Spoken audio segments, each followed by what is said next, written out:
spacecraft on a billion-mile trek to Saturn. There is a sound that human beings should never have heard, not because it's tall, not because it is violent, but because it reveals a truth that humanity has spent centuries refusing to face. In 2004, when the Cassini spacecraft arrived in the Saturn system and began picking up the planet's radio emissions, NASA scientists converted those electromagnetic frequencies into something that human ears could process. The result was a howl, a kind of deep, modulated, disturbing moan, as if the universe itself were breathing hard, or perhaps screaming at a frequency that no living creature should be able to hear.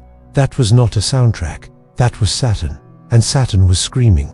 For nearly 400 years, ever since Galileo Galilei pointed his primitive telescope at the night sky in 1610 and found something he couldn't explain, a strange shape, as if the planet had ears, humans have looked at Saturn and seen beauty, pure, absolute, irresistible beauty. Astronomers called it the jewel of the solar system. Painters and poets pored over his image.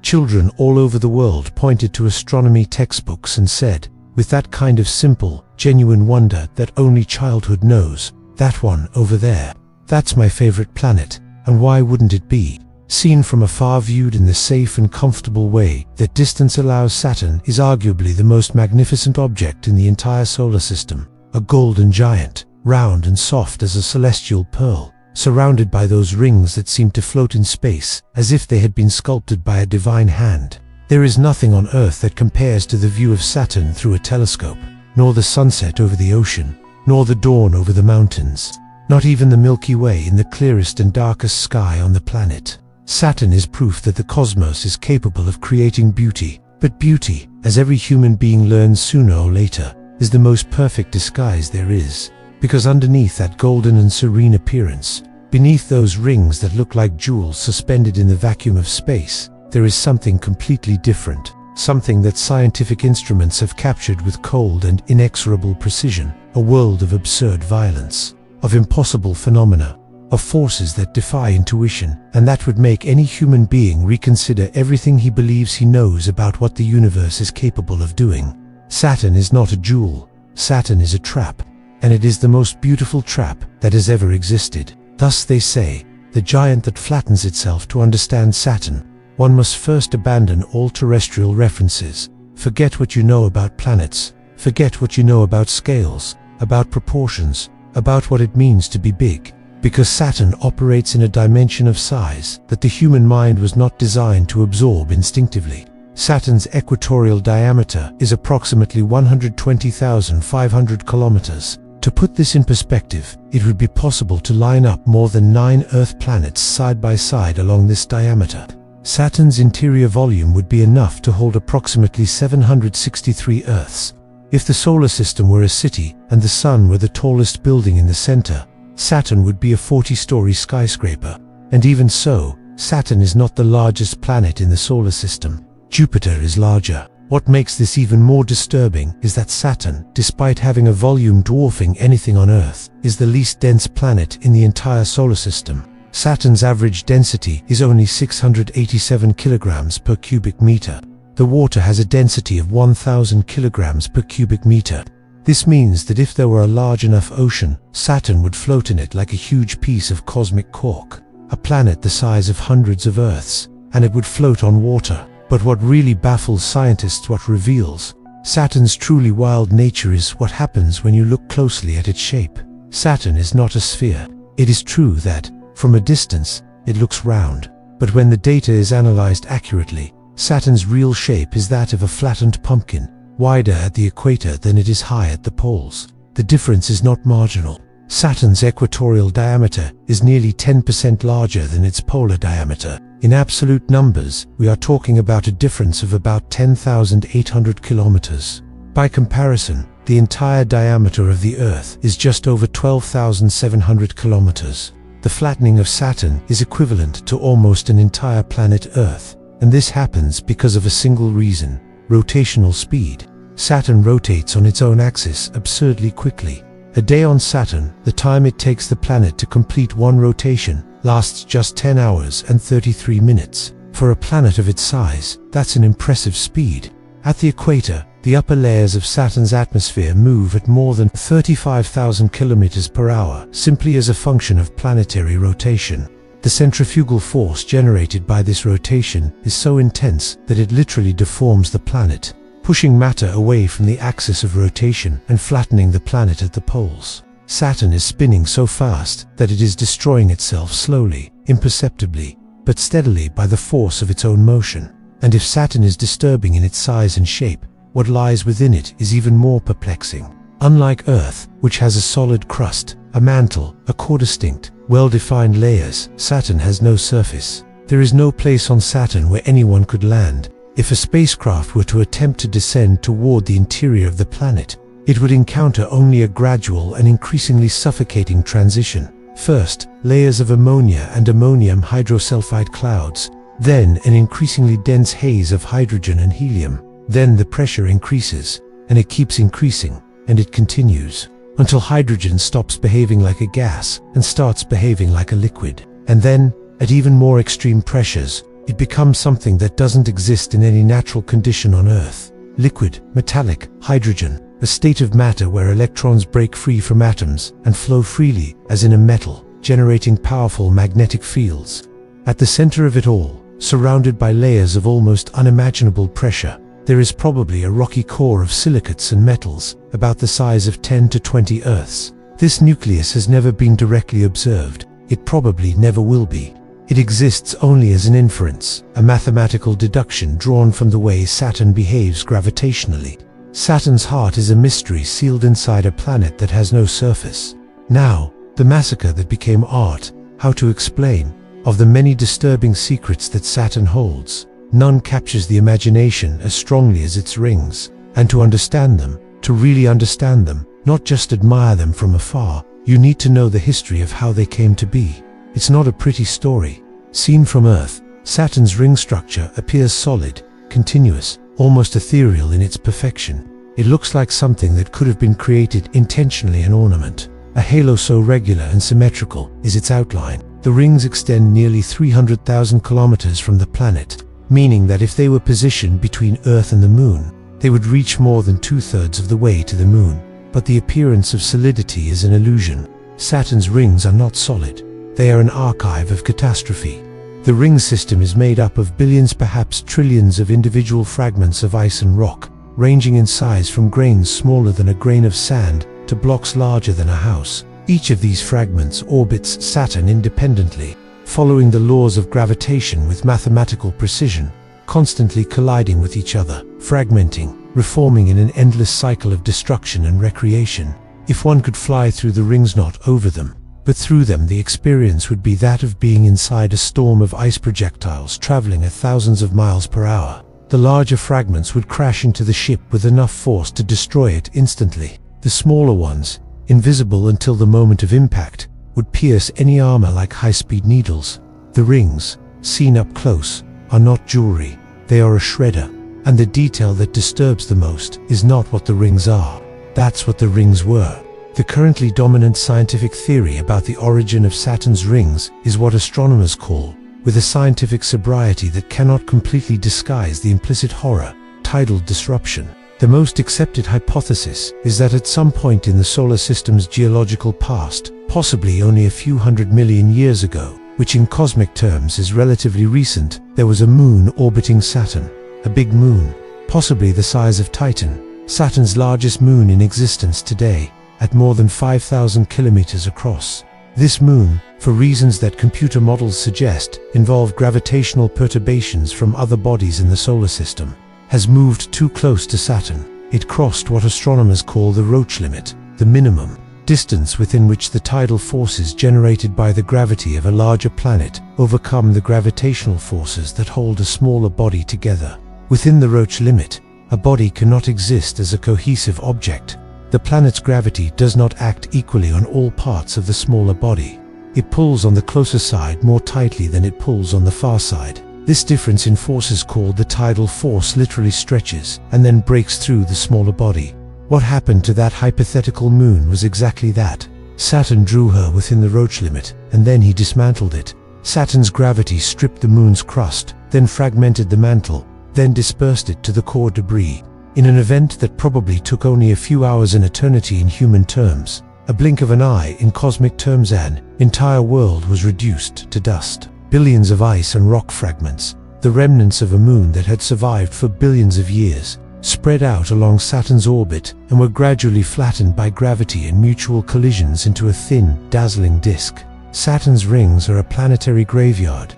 When you look at Saturn, when you admire that perfect halo that makes the planet so undeniably beautiful, you are looking at the remains of a destroyed world. The glowing fragments that reflect the sunlight so elegantly are the bones of a dead moon, still in orbit around the killer, unable to reunite in a new world because the same gravity that destroyed them prevents them from reconstituting.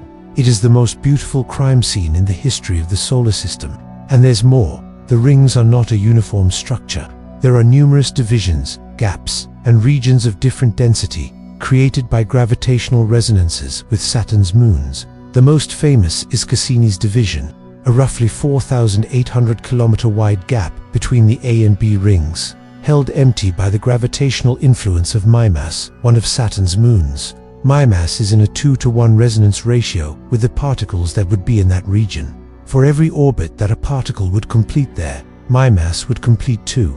Over time, this repeated gravitational alignment ejected all the particles from this region, creating a clean, precise gap that appears intentionally sculpted. And then there are the shepherd moons, tiny moons that orbit around the edges of the rings and, through their gravity, keep the boundaries of the rings surprisingly sharp. Prometheus and Pandora flank the narrow F ring, and each time they pass, they disturb the ring's particles, creating wavy patterns and filament structures that seem impossible for something governed by physics alone. Nature has not created jewels. Nature has created an archive of violence. And violence, by accident, has become beautiful. One of the most accurate expressions for this planet is the hexagon of hell. If Saturn's rings represent what happens when one planet's gravity destroys another body, Saturn's North Pole represents something fundamentally different. What happens when a planet's atmosphere goes crazy with itself? Nature, as a general rule, does not like straight lines. Natural systems tend toward curves, spirals, organic and irregular shapes. Euclidean geometry with its perfect angles and regular polygons is a creation of the human mind, an abstraction that helps us understand the world, but which rarely appears spontaneously in nature with perfect quality. At Saturn's North Pole, there is a hexagon, not a hexagon approach. Not something that vaguely resembles a hexagon if you look at it and let your imagination work. A real, geometric hexagon with 6 sides of almost equal length, each side approximately 13,800 kilometers long, more than the diameter of the Earth. This hexagon is a storm, a permanent meteorological structure that revolves around Saturn's North Pole, maintaining its polygonal shape with a stability that defies any intuitive explanation. The hexagon was first observed by the Voyager spacecraft in the 1980s and was initially believed to be a temporary artifact. But when Cassini arrived at Saturn in the early 2000s, the hexagon was still there, rotating in the same place, with the same shape, with the same unperturbed geometric regularity. Saturn's hexagon has been around for at least 40 years of human observations. It's probably been around for a lot longer than that, and no one fully understands why it exists in the form of a hexagon. The best explanations that scientific models offer involve the interaction between different wind currents at different latitudes, a faster rotating jet stream in the interior, surrounded by slower currents in the exterior.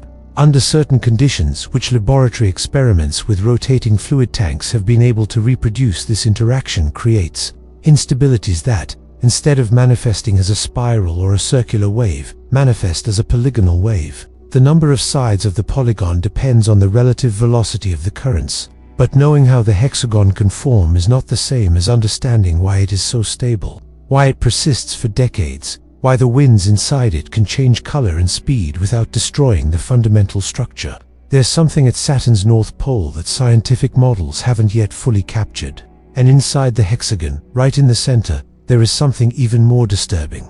A polar vortex, a cyclonic storm of monstrous proportions, with winds that rotate at more than 500 kilometers per hour, with a cloud structure that rises and falls for hundreds of kilometers in the atmosphere.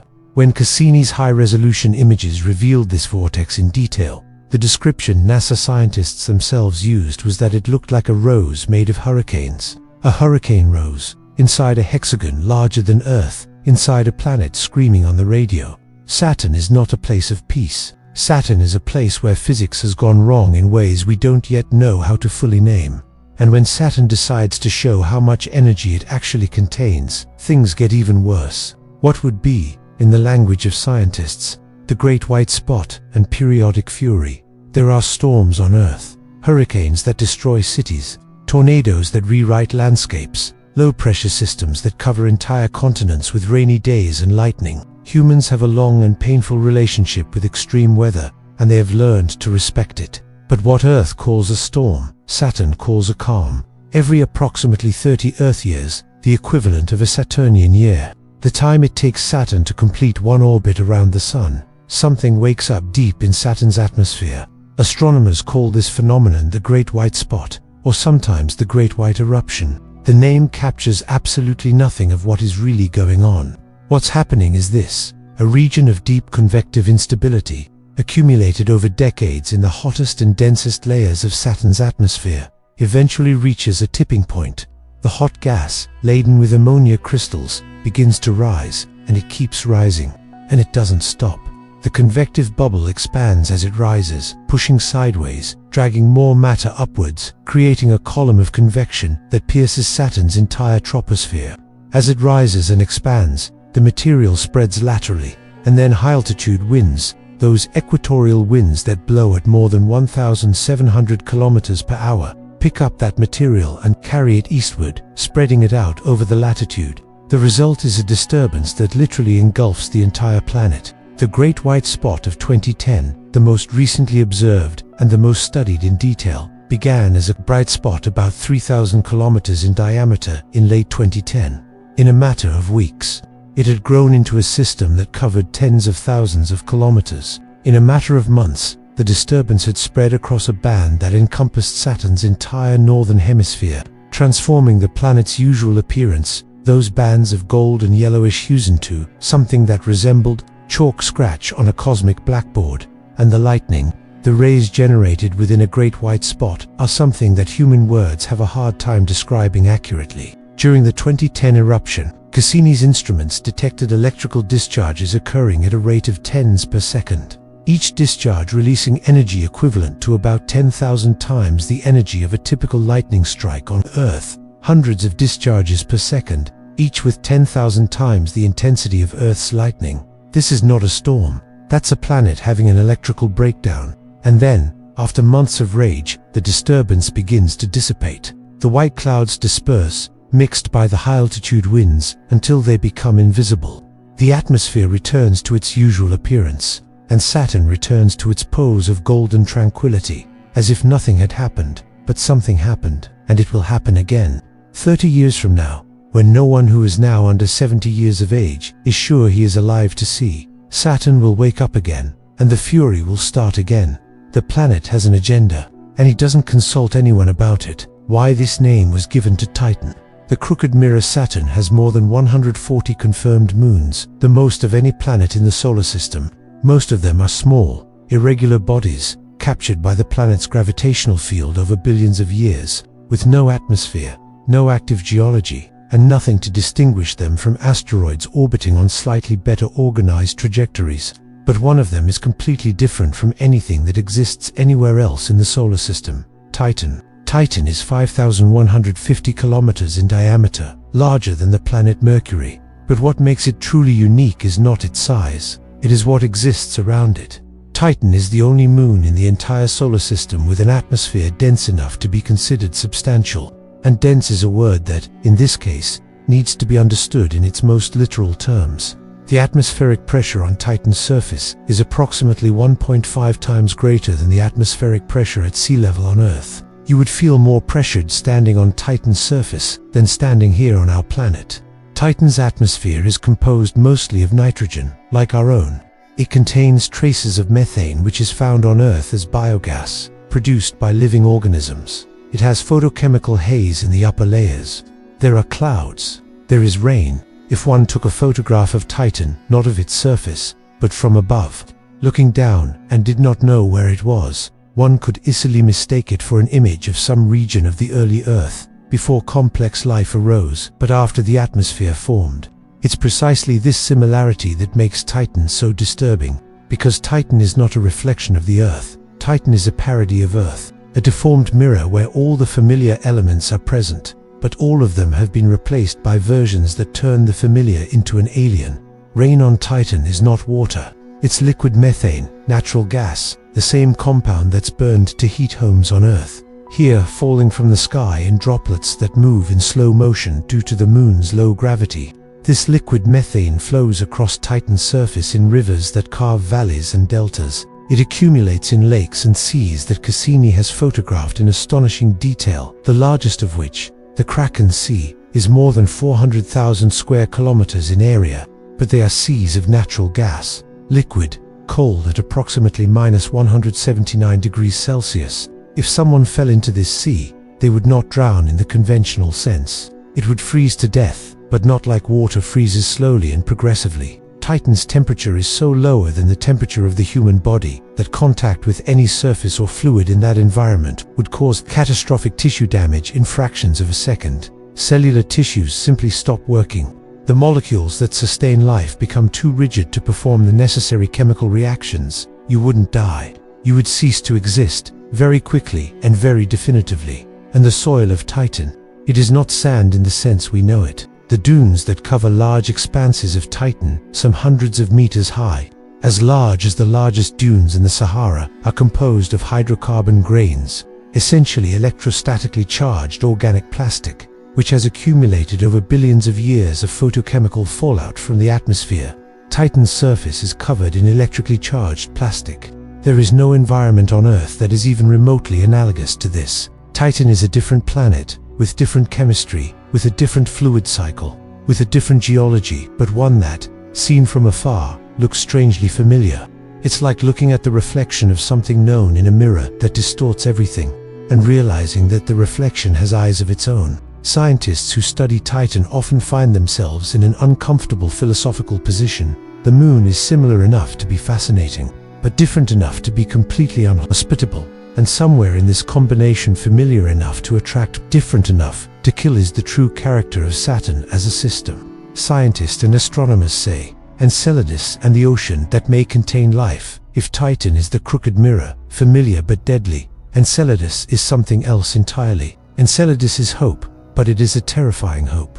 Enceladus is a small moon, only 504 kilometers in diameter, smaller than the state of Texas. From a distance, it looks just like a white sphere, almost perfectly smooth, reflecting sunlight with an efficiency that few objects in the solar system match. Enceladus' icy surface has an albedo of nearly 1.0. It reflects almost all the light it receives, which is one of the reasons why Enceladus is one of the brightest objects in the solar system relative to its size. For decades, Enceladus has been classified as a geologically dead body, a frozen, inactive ball of ice with no more scientific interest than any other ice fragment orbiting a gas giant. Then Cassini came in and found something that completely contradicted that classification. At Enceladus' south pole, there are 4 parallel fractures in the ice. The Cassini team called them tiger stripes, long bluish scars that cut through the white surface with a sharpness that suggests they are geologically recent. And from those fractures, from those scars on Enceladus, icy skin, the planet bleeds into space. Geysers, huge, imposing, surprisingly powerful geysers of water vapor and ice particles, shooting into space at speeds exceeding 1,400 kilometers per hour. The jets rise hundreds of kilometers above the surface before dispersing into space or being captured by Saturn's gravity and incorporated into Ring E, the outermost and most diffuse ring of the planet's ring system. The very existence of these geysers was astonishing enough, but what they contained was simply extraordinary. When Cassini passed directly through the plumes, as scientists call plumes of ejecta, its instruments detected the composition of the material. Water vapor, obviously, but also carbon dioxide, methane, carbon monoxide, molecular nitrogen, and, crucially, complex organic molecules, carbon compounds, that, on Earth, are associated with biological or prebiotic processes, and that's it. Enceladus geysers contain sodium salts, the kind found on Earth in oceans that have been eroded onto rocks and minerals over huge periods of time. This means that the water being ejected into geysers has not just been frozen, it has been in contact with liquid rock long enough to dissolve minerals. It circulated, she interacted with her environment. She behaved like an ocean. Enceladus has an ocean, a global ocean of salty liquid water, trapped under an ice crust that is between 5 and 30 kilometers thick. Heated not by the sun, which is too weak at that distance to make any significant difference, but by Saturn's own gravitational pull. Saturn, as it orbits this small, seemingly featureless moon, creates tidal forces that knead and heat Enceladus' interior repeatedly, like a baker kneading bread. This tidal heating keeps Enceladus' interior warm enough for water to remain liquid, circulating in thermal convection, potentially warming the rock from the ocean floor and creating currents of warm water that dissolve minerals and disperse them across the ocean. At the bottom of Earth's oceans, in places where warm water currents emerge from the oceanic crust, so-called hydrothermal vents, there is life in abundance. Bacteria, tube worms, crabs, shrimpentire, communities of organisms that depend not on solar energy but on chemical energy extracted from minerals dissolved in hot water.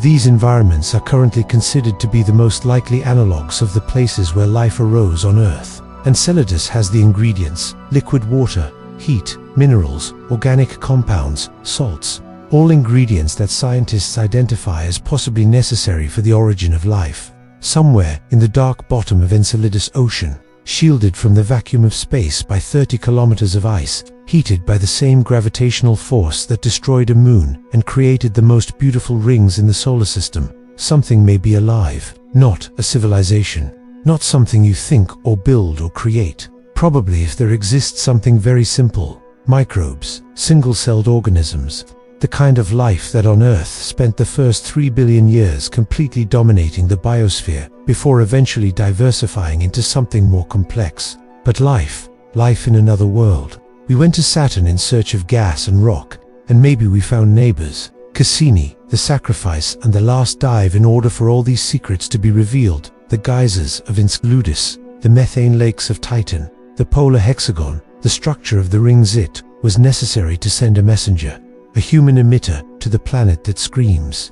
The Cassini-Huygens mission was launched in October 1997, with a launch weight of just over 5 tons and carrying 12 scientific instruments developed by teams in several countries. It traveled nearly 5 billion kilometers on a trajectory that flew past Venus twice, Earth once, and Jupiter once, using each planet's gravity as a catapult to pick up speed without wasting fuel. 7 years after launch, in July 2004, Cassini slowed down enough to be captured by Saturn's gravity and enter orbit. It spent the next 13 years in the company of the planet, completing more than 300 orbits, performing 162 close passes of Titan, 23 close passes of Enceladus, and transmitting more than 635 gigabytes of science data to Earth. Cassini has discovered 6 new moons of Saturn.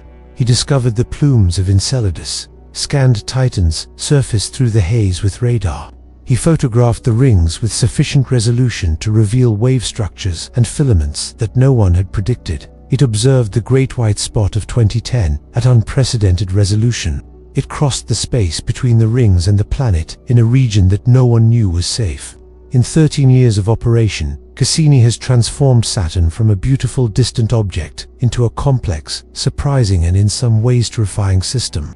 But fuel has a limit, and by 2017, the mission was coming to an end. The problem was this: Cassini, when he ran out of fuel, would eventually lose control of his orientation and trajectory. It would continue to orbit Saturn for some time, but eventually, at some unforeseeable time, it could collide with Enceladus, or Titan, or some other moon. And if it collided, it wouldn't just be an inert object falling out of space. It would be an object that had spent 20 years in space after being built on Earth, carrying, despite all sterilization procedures, some terrestrial bacteria and microorganisms that could have survived the space environment. If Cassini were to contaminate Enceladus with terrestrial life, and if Enceladus does indeed contain a habitable ocean, it would be impossible to know on any future mission whether the detected life was native to Enceladus or had hitchhiked with the probe. NASA has made a decision. Cassini would be destroyed intentionally, but not randomly, not simply turned off and left drifting. It would be sent into Saturn itself, into the atmosphere of the monster it had studied for more than a decade. On her final dive, she would use her instruments until the last possible moment, collecting data never before collected from within the planet's atmosphere. And she did, on Sept. 15, 2017. After a series of 22 final dives between the rings and the planet, a sequence dubbed by the mission team the grand finale, Cassini was directed into Saturn's atmosphere. What happened in the final minutes is both the most tragic and the noblest moment in the entire history of robotic space exploration. As Saturn's increasingly dense atmosphere began to exert pressure on the spacecraft's structure, Cassini struggled to keep its high-gain antenna pointed toward Earth, continuing to transmit data until the friction and pressure became unbearable. For a brief period, the probe used its thrusters to compensate for the forces that tried to make it spin, determined to keep sending information. But Saturn has no mercy on visitors. Temperatures rose rapidly. The heat from atmospheric entry, the same kind of heat that shielded spacecraft from entering Earth's atmosphere, but here applied to a probe that wasn't designed to survive, it began to warp the outer components.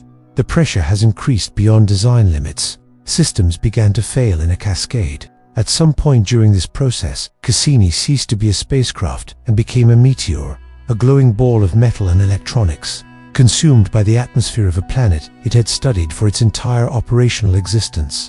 The fragments of Cassini mixed with the gases of Saturn. She became part of the planet, permanently. When Cassini's signal last reached Earth, traveling the nearly 4 billion kilometers that separated the two planets at that time, traveling at the speed of light for 83 minutes, and then fell silent. There were people in the NASA control room crying. People who had dedicated decades of their careers to the mission, who had grown old along with it, who knew exactly what each instrument failure meant in real time. Cassini's silence was mourning. Some astronomers are saying that the rings are dying.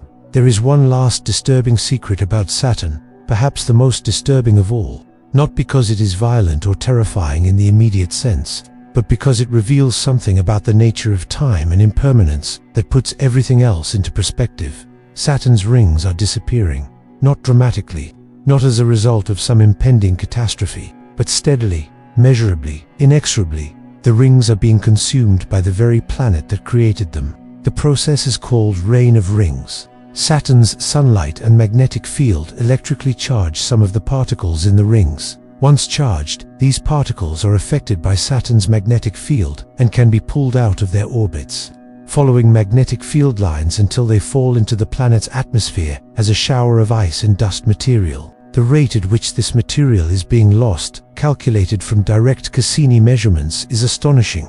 Between 1 and 4 metric tons of material fall onto Saturn per second. Per second, not per year, per second. The total mass of Saturn's rings is estimated to be approximately 1.5 times 10 kilograms, about half the mass of the Moon, my mass. At a rate of material loss of several tons per second, the models indicate that the rings would completely disappear in approximately 100 million years. 100 million years seems like a long time, and in human terms, it's a period longer than the entire history of the dinosaurs, longer than any family geological period. But in terms of the solar system, which is approximately 4.5 billion years old, 100 million years is less than 3% of the total life of the system. Saturn's rings are young, and they are temporary, and they are getting older.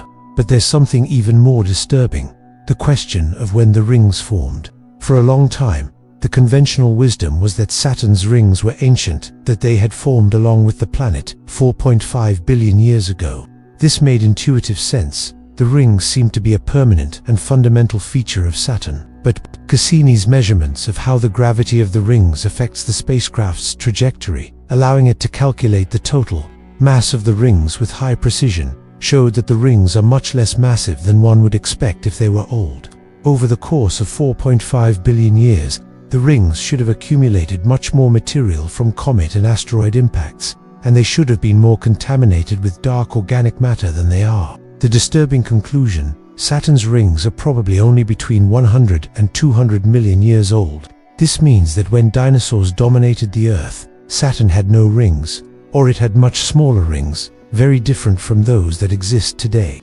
Saturn, which seems eternal, which seems the epitome of celestial permanence, was once a naked giant, and at some point in the future, it will be again. When the rings disappear, Saturn will not cease to exist. It will keep spinning. It will go on with its hexagons and its storms and its moons. But he will lose what makes him undeniably, absolutely, incomparably beautiful. It will become just another gas giant, imposing but anonymous.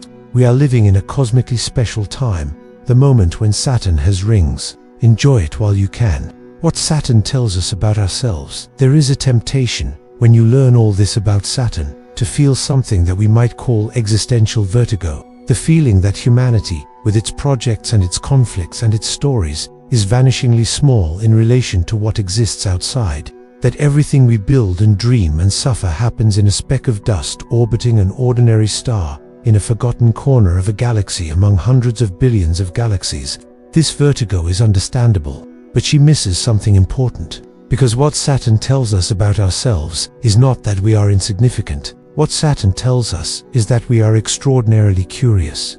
Think about what it took to learn what we know about Saturn. Centuries of observation, starting with Galileo and his rudimentary polished glass lens telescope, passing through Christian Huygens, who in 1655 discovered that the strangeness that Galileo had observed was actually a ring, passing through Giovanni Cassini, who in 1675 discovered the split in the ring that today bears his name. Decades of development of better telescopes, of more precise theories about orbital mechanics, of instruments capable of capturing wavelengths beyond the visible, and then, in the 20th century, something unprecedented, the decision to not only observe Saturn from afar, but to go to it. The Pioneer 11 Voyager 1 and Voyager 2 probes flew by Saturn between 1979 and 1981, sending back images that completely transformed our understanding of the system. But it was Cassini that stayed, which spent more than a decade in orbit, risking the questions, refining the answers, finding that each answer led to 10 new questions. And when Cassini died, when it was deliberately destroyed to protect the moons it had revealed, what its data left behind was a map of mysteries. Enceladus with its potentially habitable ocean, Titan with its complex chemistry, the polar hexagon that no one fully understands, the structure of the rings that still hold secrets. Cassini's destruction wasn't the end of Saturn's exploration, it was the end of the first chapter.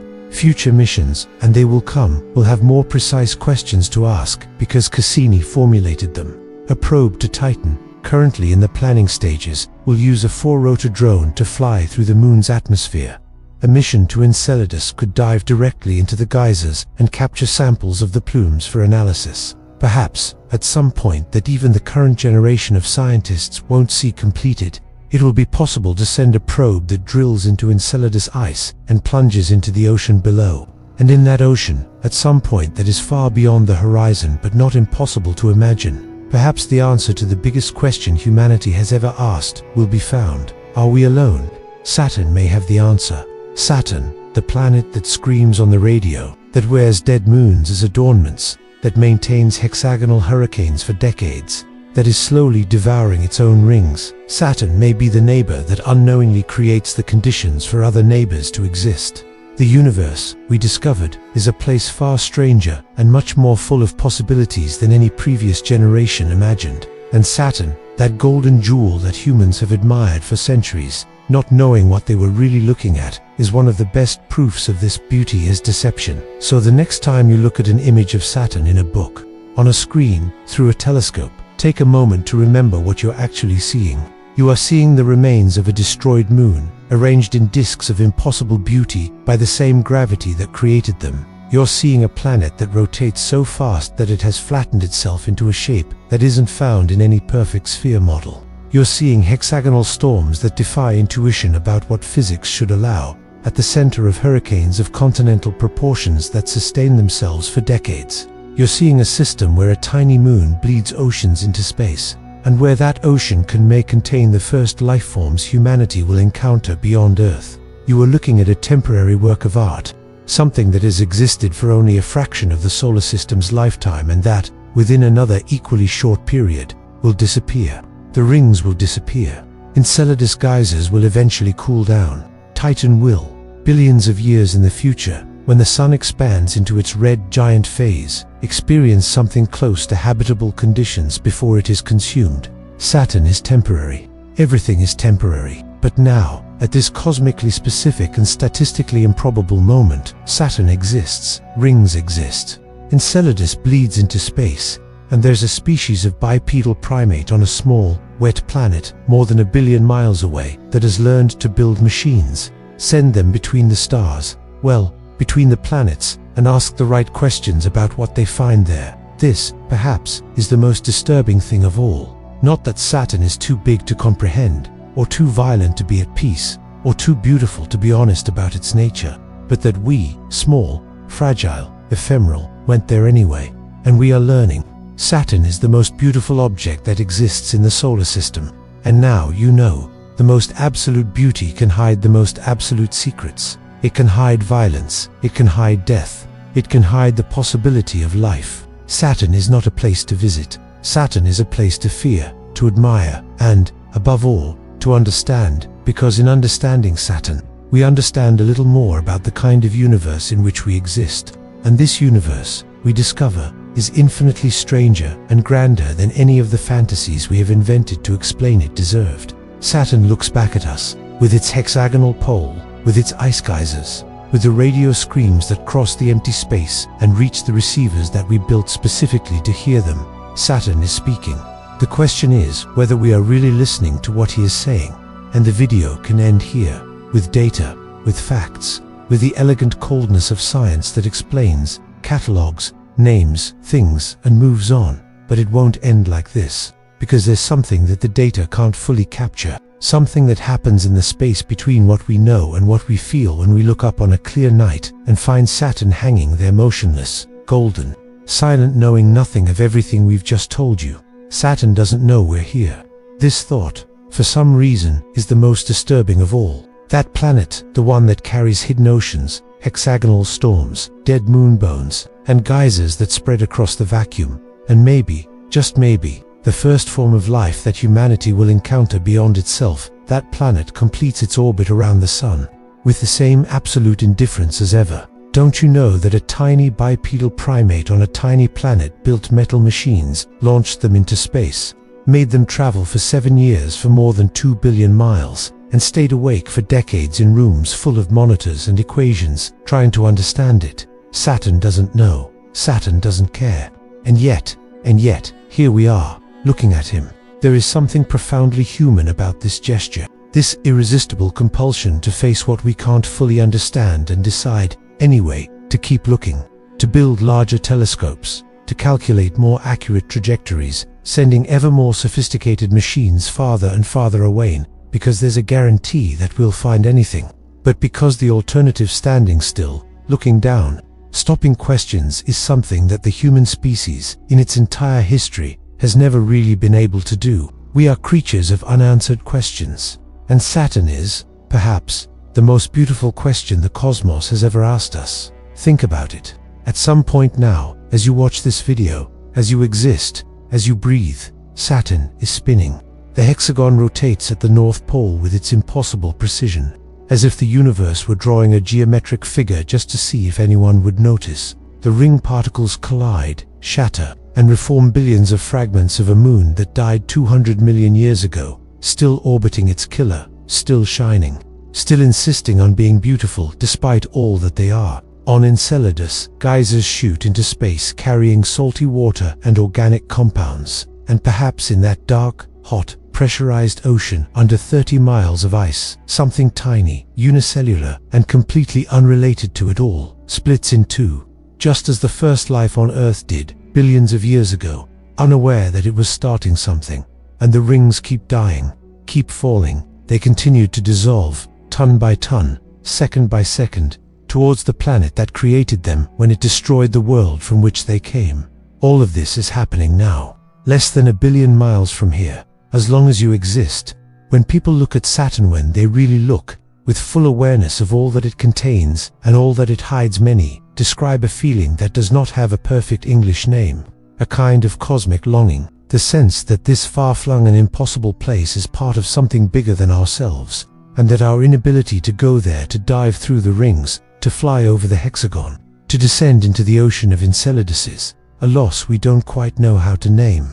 Like being born too far from home to be on time, Saturn exists. You exist. And between you lies almost 1 billion miles of absolute vacuum, of silence that is not silence because it is filled with the electromagnetic scream of the planet, of darkness that is not total because the light of the sun still reaches there, weaker, colder, paler than here, but it extends. The light that warms you was now already there. He has already touched the rings. It has already reflected in the ice that was once the crust of a destroyed moon. It has already lit up for a fraction of a second the surface of Enceladus before the geysers released more steam into space. You and Saturn share the same star. You and Saturn exist in the same system. You and Saturn, and this is something that science confirms without hesitation, are made of the same atoms, forged in the same stellar processes that happened billions of years before either of you existed in the form you take today. The iron in your blood was created inside stars that died before the sun rose. The ice in Saturn's rings came from the same cosmic reservoirs that formed Earth's oceans. We're not looking at Saturn the way strangers look at a stranger. We're looking at something that is, in a very real sense, family. But then the rings disappear. And that's what we can't help but feel in. If rationally, we shouldn't feel anything. Because 100 million years is longer than anything human can claim to be relevant. The rings will disappear. The hexagon, at some impossible and distant point, will dissolve as Saturn's atmospheric dynamics change with the evolution of the sun itself. The smaller moons will eventually be absorbed or ejected. Enceladus will cool as Saturn's tidal forces weaken with orbital migration. The ocean will freeze. The geysers will stop. And what remains will be just a gas giant, alone, spinning in silence, still huge, still powerful, but devoid of the beauty that made it unmistakable. Saturn without its rings will just be a planet. With its rings, it is a work of art, and we were born at the only time in the entire history of the solar system when it was possible to see it that way. What an impossible coincidence. What an absurd privilege. So here's the order. It is not a small request. It is not a throwaway request.